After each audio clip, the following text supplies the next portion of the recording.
Okay, just got the PW cylinder head back from the machine shop from being bored out. It was bored out half a millimeter, 0.5 over. So it's now 40.5 millimeter bore on this. So they bored it out. The exhaust port is all cleaned out. And, set that aside for a second. Get the new piston here.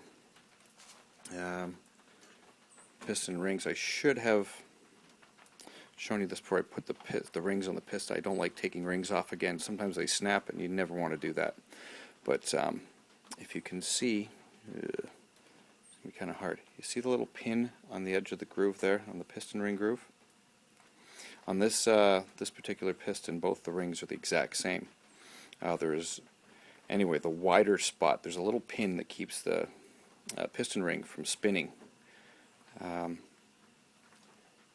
And there's, on your ring, there's going to be a wider spot. It's kind of tapered.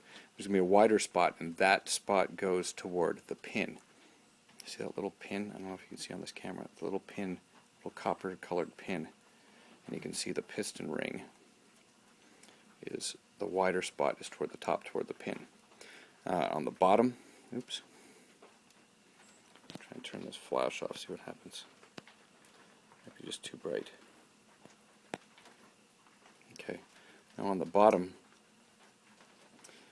depending on the kit you get, you might get 3 rings. There'll be the 2 regular piston rings. The same on the bottom. The top and bottom rings should be the same. Depends on the piston kit again. Some of them only have 1 ring. Don't get one of those. Get a double ring one. There'll also be a 3rd ring. It's like a thin, flimsy, kind of accordion metal ring. That goes underneath the bottom ring. It's an expansion ring. It keeps this ring from keeps it expanding. Make sure it pushes out. And the bottom one also has a pin on it.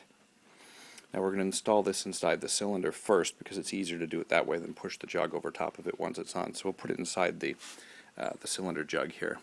But one thing you got to make sure is piston orientation. There's an arrow on this one. I think there was on the stock one as well. But it's going to point toward the exhaust, so it's going to point down. And that's to make sure. In a piston, in a 2-stroke, you have ports that are covered and uncovered. See the ports in there? You have an intake and exhaust port and expansion port. And those are those are covered and uncovered as the rings go by them. Now, the reason there's an orientation on the piston rings and where these little pins are where it wants the rings to stay, if this open end of the rings was to pass over one of those ports, it would just tear those rings off. So basically, they're oriented so that only a completely flat part of the piston rings will go over top of those ports and not crack the piston ring. And anyway, that's why you always have to make sure of the piston orientation. Like I said, on this one, the arrow points down toward the exhaust, and on this head it will be this way. So what we're going to do is I'm going to use some 2-stroke oil and lube up the inside of the cylinder there, and then I'm going to compress you can do these by finger. A car one you obviously couldn't do, but for a dirt bike or a little small motorcycle, small engines, you can just compress the rings by hand, do the top one, slide it in gently from the bottom, and then the bottom ring, you push it up past.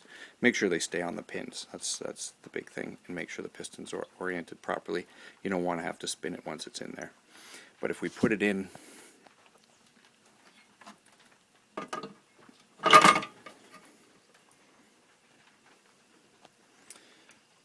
you see the sides of the piston skirt there. Once we get it in, it'll be able to go in far enough. Yeah, there we go. I'll be able to go in far enough that the wrist pin here will be able to do that through the side, the openings in the skirt. And that will be very, very easy to put on. And it's easier than slipping it on the whole thing while it's on the bike. It's just easier to do this way, I find, anyway. And I'll be back with putting the cylinder back on.